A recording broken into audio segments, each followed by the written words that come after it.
So let me guess. Your glute bridge, the one exercise that's supposed to be so good for you, is now just lighting up your leg with that awful sciatica-like pain? Sound familiar? Yeah, I thought so. If that's you, you're in exactly the right place. But before we get into the fixes, let's get one thing straight right off the bat. Look, that pain doesn't mean you're failing, and it definitely doesn't mean you're broken or weak. Not at all. Think of it like this. It's just your body sending you a message. It's feedback. And our job isn't to grit our teeth and push through it. No way.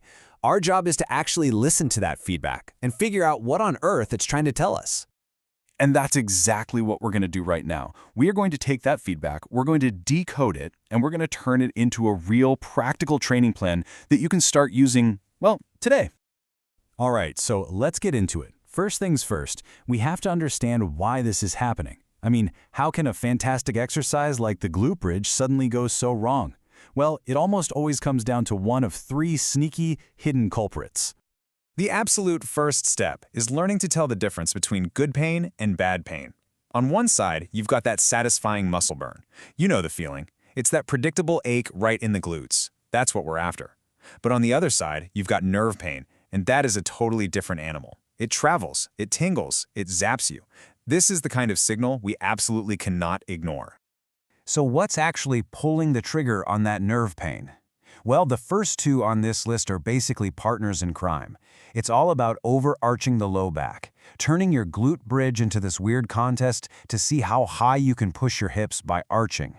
When you do that, you're taking the load right off your glutes and putting it on sensitive stuff in your back.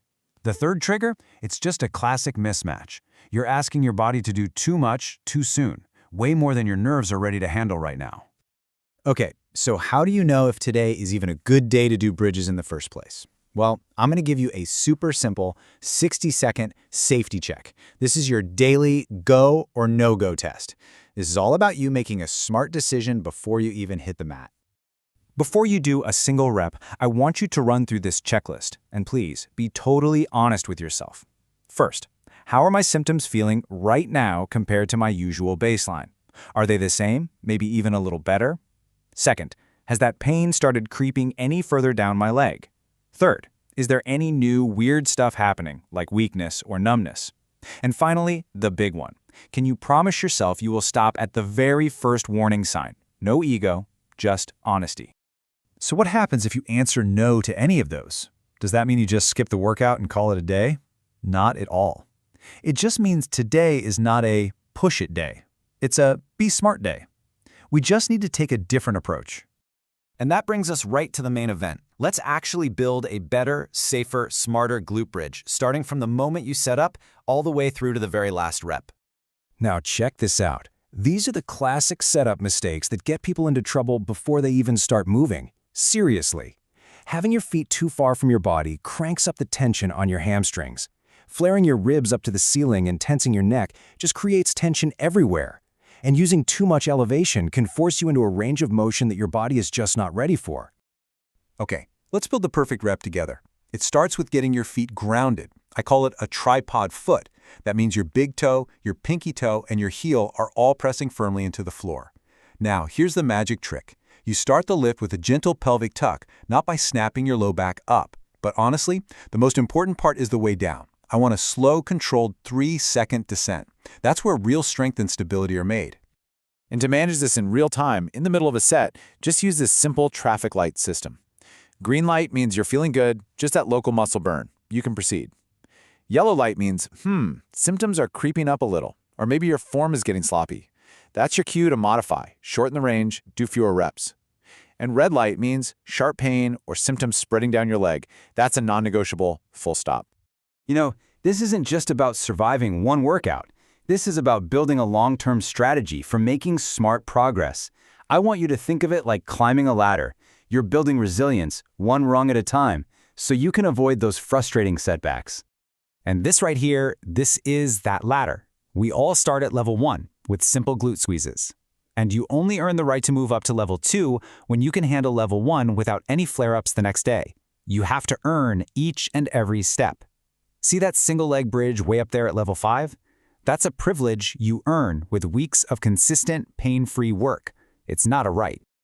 Now, if you only remember one single thing from this whole explainer, please let it be this. It's the 2 out of 10 rule. During any exercise, if your nerve-related symptoms, that tingling, that zapping, that traveling pain, if it goes above a 2 on a 1 to 10 pain scale, you stop or you regress. No exceptions. This is your most important safety valve. So let's lock this in with 3 dead simple rules. First, we have the 2 out of 10 rule we just covered. Second is the next day rule. How your body responds tomorrow is the real report card for today's workout. And finally, the 1 lever rule. You only change one thing at a time. Pick one: range, load, or volume. Not all 3. That way you know exactly what's working and what isn't. Now, this self-management approach is incredibly powerful, but, and this is a big but, it's not a substitute for professional advice. It is absolutely crucial to know when to stop guessing and go see a pro. So let's talk about the red flags. And I need to be crystal clear here. Some signs are truly urgent. If you experience any new changes in your bowel or bladder control, any numbness in the area you'd sit on a saddle, or a sudden, rapid weakness in your leg, that is a medical emergency. Do not wait. Seek immediate evaluation. Now for the less urgent, but still really important signs. It's time to see a pro if your pain just keeps getting worse for over a week despite trying these modifications. Or if you feel like you're just stuck in this endless flare-up cycle. Or if those symptoms are spreading below your knee and just not getting better. A professional can save you weeks of frustration. Trust me. This quote really gets to the heart of the mindset shift we need. It's not about crushing one workout. The real win is in consistency. Being able to train tomorrow, and the next day, and the day after that, that is the truly advanced move. So what can you do right now? Here's your actionable takeaway: a 7-day bridge reset plan. For days 1 to 3, you're only going to do level 1 isometric squeezes. That's it. If that goes well, then on days 4 and 5, you can try adding some of those level 2 short-range holds. And the whole time, you are listening to your body's next day response, not your ego. And that leaves us with one last question to think about.